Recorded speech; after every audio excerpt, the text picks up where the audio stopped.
Maria beserta ayahnya, sehingga kita semua dapat berkumpul dalam acara hari ini yang diselenggarakan tim Klinik Pratama Perdana. Semoga kita semua selalu diberi kesehatan dan semoga acara Perwanis ini memberikan banyak manfaat untuk kita semua. Di sini saya akan sampaikan tentang acara. Acara yang pertama adalah pembukaan, lalu penyampaian materi dari Mas Bayu, lalu diskusi dan tanya jawab, dilanjutkan senam, dan yang terakhir adalah penutup. Untuk memulai acara pada hari ini, marilah kita membaca basmalah bersama-sama. Lalu langsung saja kita lanjut ke penyampaian materi dari Mas Bayu. Mas Bayu, mohon.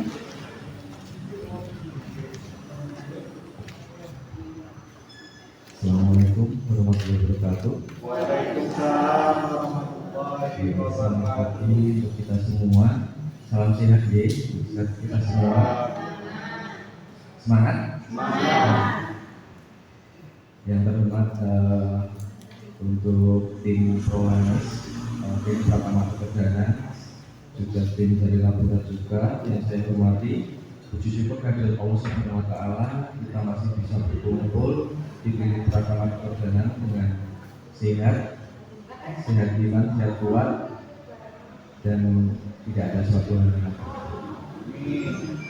di pagi hari ini perkenalkan saya Bayu Adi Putra. Saya sebagai perawat di sini. Hari ini saya bertugas untuk mengisi materi.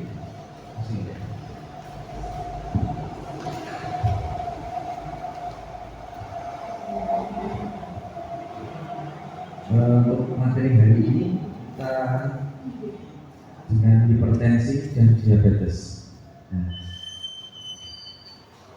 Ancaman ganda hipertensi dan diabetes mellitus. Hipertensi dan diabetes mellitus (DM) ada dua penyakit kronis yang seringkali hadir bersamaan dan saling memperberat kondisi satu sama lain. Kombinasi keduanya menciptakan risiko komplikasi kardiovaskuler yang jauh lebih besar dibandingkan jika hanya mengidap satu-satunya. Jadi untuk hipertensi dan diabetes itu sama-sama buruk ya. Jadi tidak ada yang menguntungkan. Untuk yang pertama, 40-80% pasien DM diabetes juga menderita hipertensi. Kadang-kadang ada juga yang tensinya nggak tinggi, dibujuk ingin stroke. Nah itu penyebabnya juga bisa dari diabetes juga.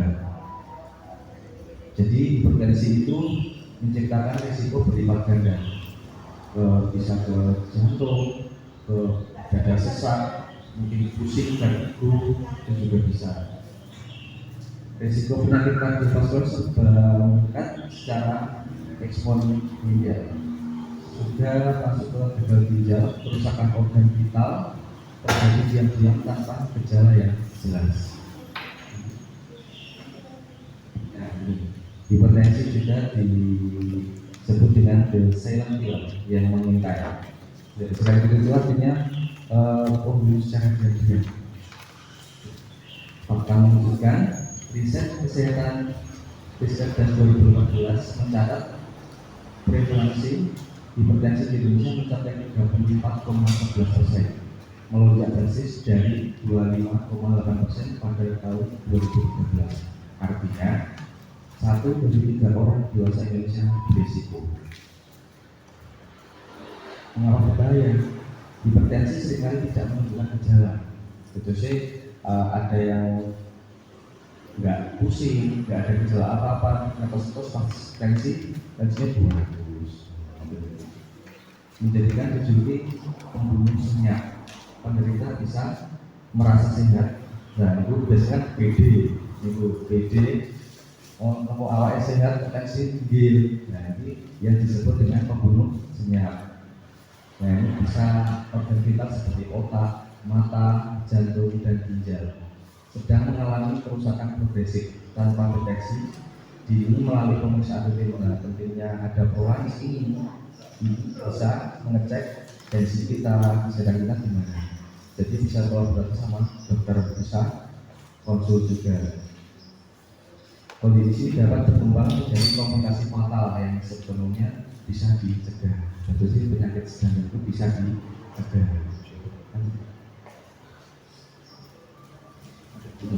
Ini apa nih? Hipertensi pembuluh senyap nomor 1 di dunia. Angka yang tidak bisa diabaikan itu hipertensi menyebabkan sekitar 10,8 juta kematian setiap tahun secara global. Jadi seluruh dunia itu setiap tahunnya 10,8 juta banyak yang meninggal karena hipertensi.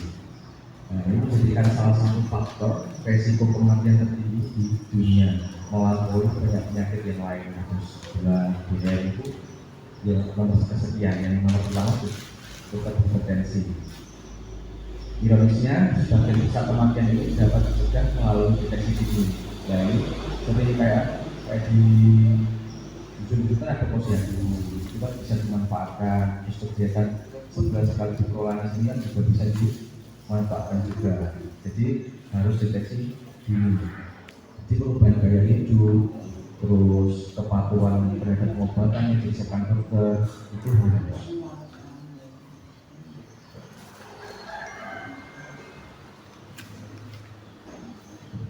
Diabetes mellitus, gangguan metabolisme yang berbahaya. DM adalah pengguna metabolisme yang ditandai dengan kadar gula darah tinggi atau hiperglikemia. Akibat kekurangan atau resistensi insulin, kondisi ini tidak hanya mempengaruhi gula darah, tetapi secara langsung merusak sistem kardiovaskular. Ini kan kalau dilihat apa sih, ada gula kering, gula basah. Nah, gula itu ada dua. Gula itu ada yang tipe 1 sama yang tipe 2. Yang tipe 1 itu jarang banget. Biasanya genetik bawaan keturunan. Kalau yang tipe 2 itu biasanya dari pola makan, terus nggak pernah terbukti, dan yang tidak sehat. Itu penyebabnya yang tipe 2. Hiperglikemia kronis, kadar gula tinggi yang berkepanjangan merusak dinding pembuluh darah secara perlahan, meningkatkan kekakuan arteri dan tekanan darah. Nah, ini data di lapangan. Studi di Puskesmas Binasa Makassar 2024 menemukan 88,23% pasien gula memiliki gula darah tidak terkontrol dengan rata-rata tekanan darah 131. Jadi di atas 130 itu masih tinggi. Jadi kalau normalnya 120 jadi lingkaran berbahaya gula dan hipertensi saling memperburuk. Jadi kolaborasi ini tidak teman-teman tapi mau memperburuk satu sama lain. Gula darah tinggi meningkatkan tekanan darah dan tekanan darah tinggi mempercepat komplikasi diabetes.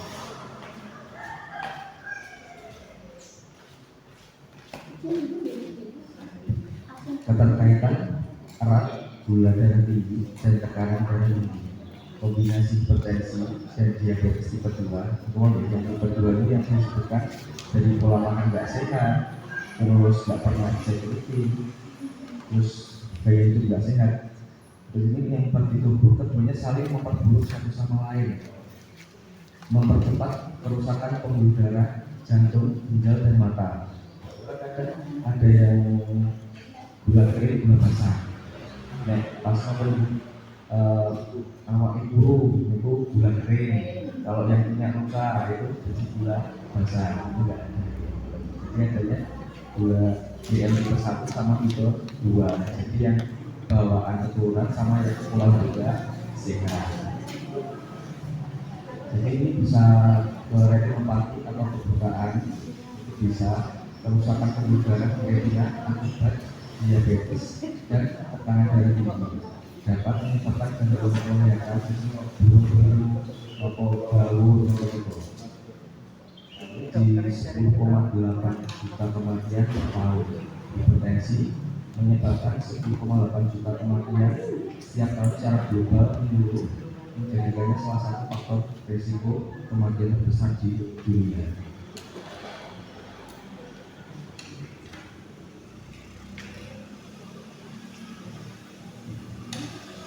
Keterkaitan erat gula darah tinggi dan tekanan darah tinggi. barangkali risiko tinggi pasien gula itu dengan gula darah tidak terkontrol berisiko hampir 3 kali lebih tinggi mengalami hipertensi. Jadi faktor utama hipertensi itu yang paling gula paling utama. Jadi risiko kena stroke, jantung itu dari gula, kemudian kalau hipertensi jantung itu memutar darah, jadi semakin keras jadi ke jantung koroner. Mengelola gula darah bukan hanya soal diabetes, ini adalah langkah krusial pertama dalam mencegah dan mengendalikan hipertensi secara bersamaan. Jadi harus mengontrol tekanan darah juga, gula itu harus dipikirkan.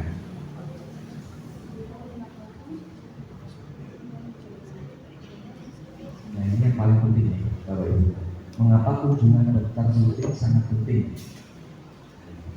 Ini soalnya kalau ada cek ini penting buat apa? Kita gula darah kontrol, tekanan darah terkontrol, obat juga terkontrol. Jadi sebulan sekali kan kita dicatat obat sampai 1 bulan, nanti kontrol lagi. Nah ini diagnosis dini sebelum berjalan hidup yang paling penting. Jadi sebelum sampai tahu kalau darah gula tinggi harus cek secara dini. Ini pemantauan tekanan darah dan gula secara rutin memungkinkan dokter mendeteksi masalah bahkan sebelum pasien merasakan keluhan. Ini sangat krusial bagi penderita gula yang berisiko tinggi menggunakan hipertensi. Jadi tidak kita kontrol setiap bulan itu ya. Jadi untuk mengontrol kadar gula nanti tampilin ke mana-mana. Dokter bermanajemen komprehensif dan terintegrasi. Dokter dapat memantau kedua kondisi secara bersamaan, menentukan dosis obat, mengevaluasi efektivitas terapi, serta memberikan edukasi gaya hidup yang dipersonalisasi secara kondisi pasien. Jadi jangan beli obat mending ke dokter, bisa konsultasi, nanti dosis-dosisnya juga pas. Jadi mungkin saat tidak ada penyakit jantung, beli obat di apotek,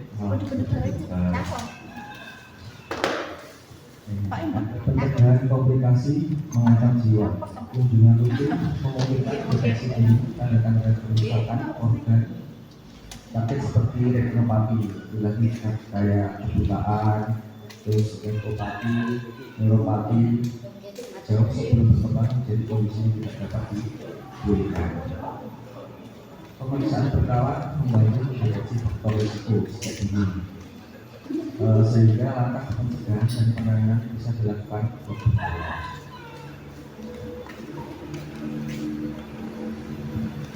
Rekomendasi pemeriksaan. Pasti di sini Anda perlu menemui dokter tergantung pada kondisi kesehatanmu. Berikut panduan tentang beberapa ahli kesehatan. Yang pertama itu orang sehat umum minimal 1 kali per tahun. Bahkan jika hasil pemeriksaan sebelumnya mengalami gejala lebih baik daripada pengobatan. Jadi yaitu harus dengan BPCK gitu. Jadi setiap bulan sekali atau 2 bulan sekali di sini kontrol itu sehat atau tidak sehat. Paling tidak yang harus cek up. Yang kedua, penderita diabetes minimal 4 kali per tahun. Jadi setiap 3 bulan sekali. Untuk memantau kadar gula darah, fungsi ginjal, dan kondisi umum secara menyeluruh. Yang ketiga, penderita diabetes dan hipertensi. Lakukan pemantauan sendiri di rumah. Kalau ada yang punya hipertensi, atau ada tetangga yang awal atau hujan, itu ada posyandu itu bisa dilakukan secara rutin. Tetapi masih perempuan tekanan darah kepada dokter di setiap kunjungan.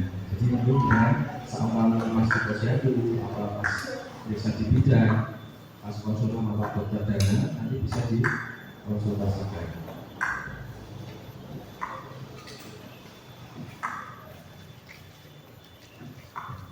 Ini studi kasus pengalaman pasien hipertensi komplikasi gula tipe 1. Temuan penelitian epidemiologis Penelitian mengatakan September 2025 menggali secara mendalam pengalaman pasien hipertensi grade 2 yang juga tidak DM tipe 1 dalam menghadapi resiko kedaruratan sehari-hari. Hasilnya memberikan gambaran atas tantangan yang dihadapi dan tentunya sistem dukungan medis yang diperlukan. Pertama itu adalah fisik. Terus ada situasi tekanan yang tidak terduga. Jadi kan yang dia itu masih kepala, ini sadar kaki sampai jimbel, mungkin sampai yang itu dari musik, langsung lebih dari 3 kali itu udah ke arah bagian. Terus pas cek itu disitu tekanan darah uji-uji tinggi yang biasanya 140 jadi 180. Ini sudah kronis dari gula atau hipertensi. Yang kedua ada beban emosional, jadi kecemasan tinggi akibat ketidakpastian kondisi kesehatan. Khususnya nama rasa cemas, gaya yang boten-boten, dan itu juga beresiko membuat kronis juga. Jadi tekanan darah tinggi itu yang baru membubuhi hati susah, itu bikin hipertensi juga.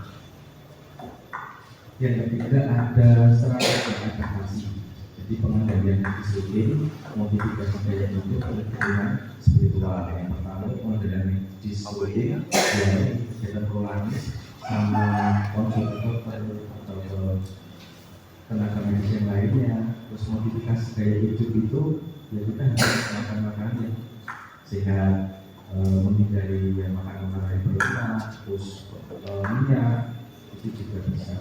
Dan juga dukungan spiritual, nah itu dukungan spiritual itu harus diterapkan juga.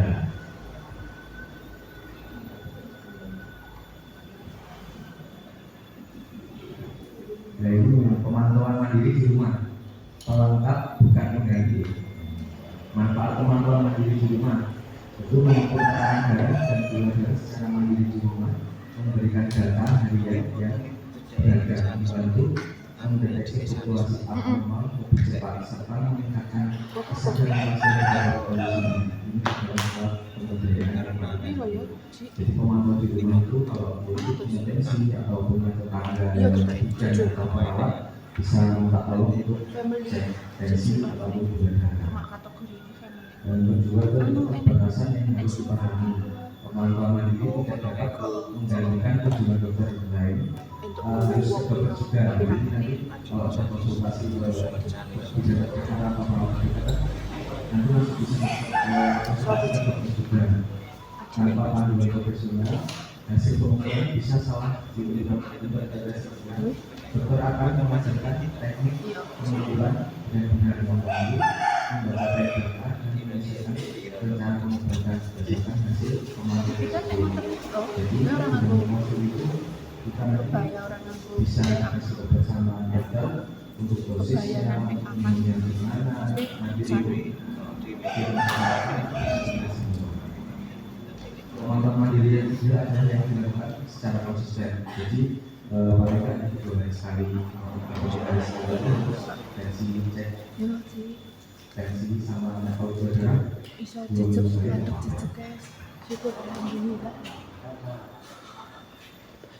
Cara dari kualitas hidup yang lebih baik. Yang pertama itu adalah mencegah komplikasi fatal. Jadi resiko stroke, jantung, ginjal yang berkurang dengan signifikan dengan cara olahraga, makan yang baik sehat, mengontrol gula darah. Kedua ada pertahankan kemandirian. Pasien yang terpantau dengan baik mampu mempertahankan aktivitas sehari-hari, kemandirian fisik dan produktivitas jauh lebih baik lama dibanding tidak rutin kontrol. Ini harus konsisten, jadi setiap hari makannya harus dikontrol, minum juga harus dikontrol, dan itu nggak boleh mengambil yang bosok-bosok itu IP pada asal. Itu tidak dan kualitas hidup optimal, mencegah komplikasi berarti mencegah penurunan kualitas hidup yang drastis, menjaga Anda tetap aktif, mandiri dan dapat menikmati waktu bersama keluarga.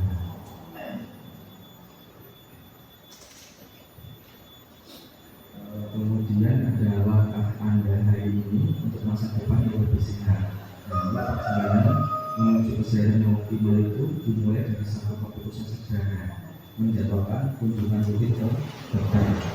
Jadi harus rutin ke dokter setiap 1 bulan sekali. Yang pertama itu jadwalkan kunjungan rutin sekarang ke dokter atau puskesmas terdekat atau posyandu, terutama jika Anda memiliki riwayat hipertensi, diabetes, atau penyakit dalam keluarga. Yang kedua, diskusikan tentang yang telah melakukan. Sampaikan seluruh keluhan dan kekhawatiran Anda secara terbuka. Ikuti rencana pengobatan yang diberikan dokter dengan konsisten dan jangan diberikan obat tanpa konsultasi. Dan itu harus konsisten. Jadi obat itu harus rutin dikontrol, harus rutin diminum. Kontrol itu harus rutin. Jadi obatnya yang di kemudian keras maupun baru dibutuh. Yang ketiga, ada pantau dan mencatat kondisi kesehatan. Lakukan pemantauan mandiri tekanan darah dan gula darah di rumah. Catat hasilnya dan bawa pada setiap kunjungan sebagai bahan diskusi dengan dokter. Jadi misalkan pas cek tungtung timur dan nanti hasil dibawa sama nanti kalau ada obat di rumah seperti dikonsultasikan. Deteksi dini, manajemen konsisten dan komunikasi aktif dengan pihak kesehatan ada 3 pilar utama untuk hidup sehat, aktif dan produktif bersama hipertensi dan diabetes. Ini dari terakhir, tidak ada yang bersyukur selain bersyukur dan tidak ada yang bernikmat selain sehat. Model ini sampai dulu, rasa kesehatan dulu, lalu bapak.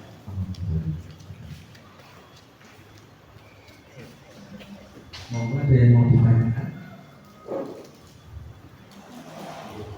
Sing dari mungkin jelas seperti ditanyakan.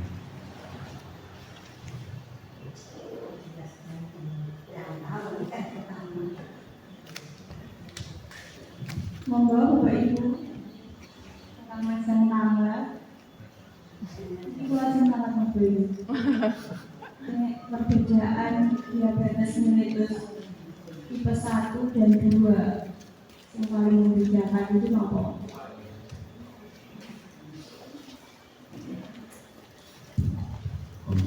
Oh, tak salah betul. Oh iya, ya dia itu ada tipe 1 sama tipe 2. Tadi kan awal sudah saya jelaskan. Yang pertama itu 5-10% itu penderita jangan banget yang tipe 1. Jadi itu biasanya keturunan, jadi genetik. Nah itu. Terus yang tipe 2 itu biasanya dari pola makan yang nggak sehat, terus kemudian gaya hidup yang nggak sehat, terus merokok, itu juga bisa menyebabkan diabetes. Untuk perbedaannya.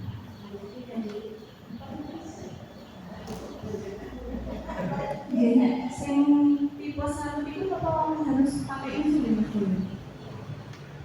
Oh iya, kalau dia itu sebenarnya harus pakai insulin kecuali udah cek usia terus udah pakai insulin, asam lambung itu kan ada kerusakan di pankreas.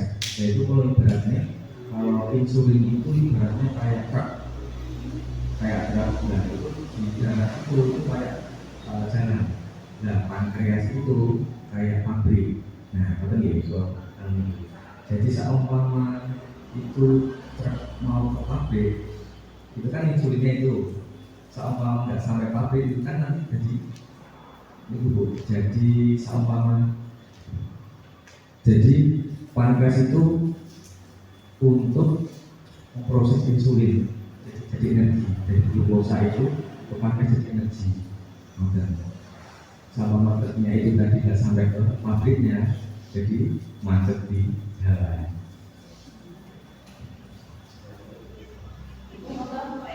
Mungkin Bapak Ibu ada yang tanya?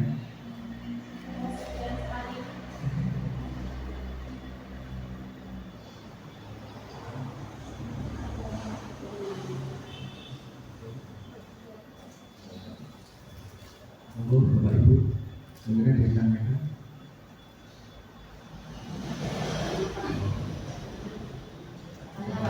Untuk untuk menunjukkan kita mengetahui itu gula basah atau gula kering itu dari mana? Ya itu kan udah dibedakan nanti kalau gula itu nggak ada gula basah sama gula kering. Kadang kan ya terus. Nah itu gula kering kalau ada yang luka nggak sembuh itu gula basah. Itu buatan jadi ada DM itu dari tipe 1 sampai tipe 2 aja. Itu awal jelaskan yang tipe 1 itu dari genetik keturunan, yang kedua yang dari pola hidup itu mau tentu. Kan ada yang bilang katanya orangnya kecil ya Mas kurus, terus itu kan ada orang gemuk sama-sama penyakit gula ya. Terus itu katanya kalau gemuk itu gula basah, terus kalau kering itu gula kering itu jadi kalau kurus itu gula kering. Kalau itu bingung, belum itu loh. Itu bisa memperkirakan itu gula basah dan gula kering itu apa? Karena pertumbuhan tubuhnya yang karena ada yang tumbuh ada yang kering itu bukan ya? Bukan, biasanya juga dari faktor itu tadi yang udah kalau udah dari jarak biasanya jadi luka juga bisa bu infeksi dulu. Terusnya kalau kering kurus itu biasanya ya tipe-tipe dari DM yang tipe 2 itu tadi, jadi pola makan yang nggak sehat itu udah pankreasnya udah bermasalah, jadi nggak bisa memproduksi insulin.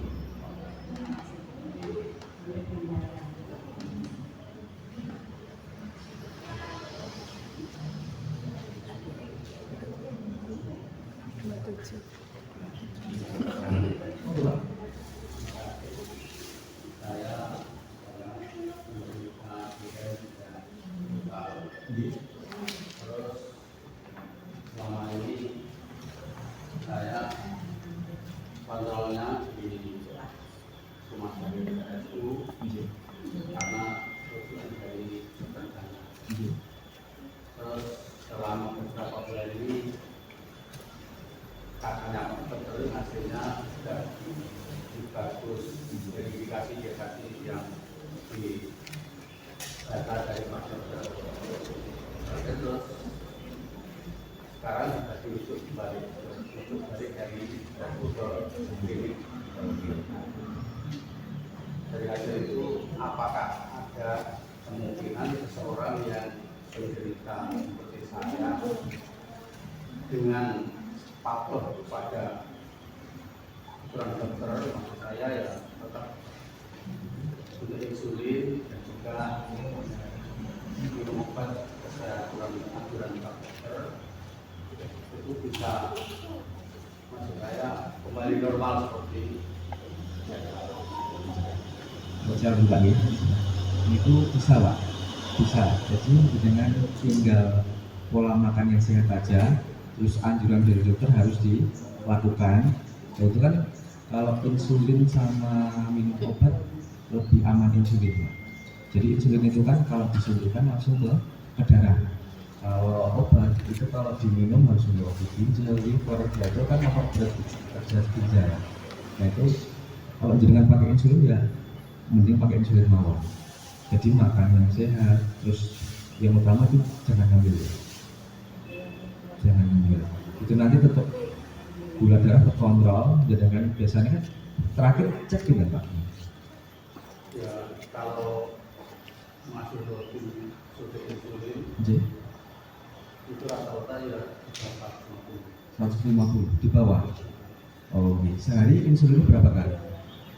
tergantung, kadang-kadang kalau nggak lupa ya setiap mau makan suntik, tapi karena kadang-kadang ya setelah setuju mulai suntik tapi ya, Oh, berarti jenengan insulinnya sebelum makan ada, yang sesudah makan ada? enggak, jadi hanya sebelum makan. Sebelum makan? Kalau yang malam ada suntik itu namanya apa, tapi sebelum tidur sekitar jam 9 jam 10 suntik yang Oh, berarti sehari 3 kali ya? kadang-kadang yang betul lupa nih kalau goreng itu 3 kali setiap mau makan. Tapi kalau yang hijau itu sebaiknya setiap mau tidur. Itu sudah paling aman sih pak. Oke, konsul sama Pak Dokter lagi. untuk insulinnya selama obat-obatnya nanti tetap gula darah jenengan tetap terkontrol nanti. Dulu sempat berapa kali tinggi Pak? Pernah saya pakai dalam di rumah sakit itu pernah 4 tahun yang lalu. Itu tinggi banget ya. Tapi sampai saya tidak ingat 2 hari tanya namanya enggak benar. Berarti sempat ngeblank atau belum? 2 hari. Waduh. Setelah itu saya pakai Iya. Insulin. selama sudah 5 tahun sekarang tetap Pak insulin cuma Iya. hasil dari labnya menunjukkan lebih bagus terus dirujuk balik ke Klinik sini. Nah itu kan bagusnya kontrol rutin ke dokter ya gitu Pak. Gitu. Jadi kan kita mau ajeng nopo-nopo terkontrol sama dokter, nanti nggak boleh makan ini, yang sirik-sirik hari nopo dihindari, terus minum obat gimana, sama pemakaian insulin gimana, nanti tetap terkontrol. Ataupun itu gula darah jenengan juga kontrol. Jadi saya semuanya. terus yang saya ingin tanyakan kan karena pada saat kita ke rumah sakit itu kan banyak mungkin indikasi-indikasi yang ada riwayat jantungnya, ada riwayat ginjalnya, jadi banyak sekali item obat itu yang dipakai banyak. Biasanya sampai 10 macaman lebih ya Pak ya? Enggak, kemarin itu Udah kurang? rata-rata 7 item. 7 item. 7 item yang mana setiap satu item setiap hari harus minum 1, jadi setiap hari 7 item kali 30. Dan terus sekali ambil kan 4 bulan sekali. Iya. 30 dan 7 itu berarti 10 macam. Terus karena kadang-kadang orang itu ya mau minum terus tiap hari yang banyak itu karena kan juga lagi sementara masih ada sisa yang dari makanan itu yang belum saya minum. Ya, makanya sudah berapa bulan selama saya hidup dari itu belum diambil obat karena obat yang dari dulu masih. Jadi nanti saat kamu dengan kontrol sama dokter dana bisa dibawa. Iya, nanti bisa dibawa. Enggak nanti yang masih bisa diminum yang mana, ini kan sangat dikirani. Sebenarnya posisi sudah muncul balik kan berarti udah membaik. Jadi kan obatnya nanti bisa dikurangi yang diminum yang mana. Kalau mau semua itu benar Pak. Jelas. Karena 1 hari sakit tapi 7 item tiap hari, masalah. Kadang saya juga penasaran, jajannya berarti pada kita buat apa itu kan saya infonya itu nggak masuk ke saya itu. Ya tadi kan saya sebutkan di materi saya kan kalau gula itu bisa ngaruh ke jantung juga, ke otak juga, terus ke mata juga, sama ke ginjal. Nah tadi. Kalau kan dokter itu tetap obat tetap dibawa kalau ada sakit juga, jadi melakukan si obat.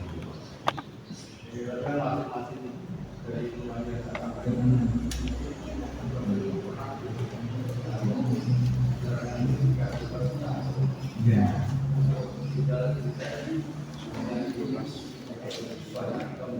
Iya, katanya sampai kami kita dari data sini kan bisa pakai bumbu, dan kita merasa simpel. Jadi dia tidak memperlakukan kondisi itu di bawah tahun.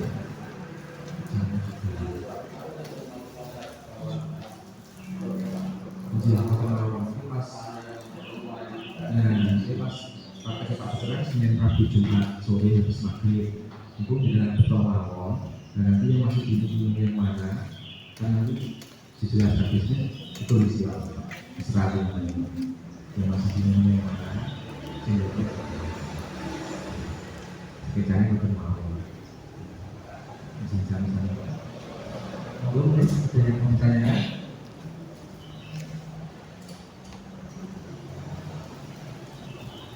maupun cekap maupun ngantuk lagi. Terus semangat baca tinggi. Timbul nanti kecil sekian dua menarikan apa dua ngapunten ya. Assalamualaikum warahmatullahi wabarakatuh. Terima kasih Mas Bayu atas penjelasannya. Terima kasih kepada Pak Nardi atas berbagi cerita dan pengalamannya. Semoga dapat dipelajari oleh semua yang ada di sini. Jadi bisa kami simpulkan mengapa kunjungan dokter itu penting sekali untuk penderita hipertensi dan diabetes. Kalau di sini penderita hipertensi dan diabetes kan mungkin ada yang punya alat sendiri di rumah, cek GDS atau tensi. Nah itu bisa dicatat hasilnya, lalu nanti bisa dikonsultasikan ke dokter. Jadi meskipun sudah punya, tetap konsul ke dokter untuk menentukan terapi atau obat yang bisa diberikan oleh dokter. Nah, tapi kalau ada yang maunya jauh mungkin bisa jadi salah satu kegiatan untuk Bapak Ibu sekalian itu di Florence ini. Jadi setiap bulan diusahakan ikut karena itu kan seluruh darah itu di tensi dan di darahnya. Nanti setelah ini ada senam gitu. Jadi saya tutup dulu, nanti lanjut ke acara senam. Ada yang baru pertama kali ikut, Pak Bu? Tidak ada Jadi nanti seperti biasa, obat dan hasilnya akan kami lihat di grup. Nanti bisa diambil Sebelum acara kami tutup, perkenankan kami mengucapkan terima kasih atas kehadiran Bapak Ibu dalam acara edukasi dan senam di Pratama Perdana. Semoga apa yang kami sampaikan dapat bermanfaat. Selanjutnya, marilah kita tutup acara hari ini dengan membaca hamdalah bersama-sama. Akhir kata, wassalamualaikum warahmatullahi wabarakatuh.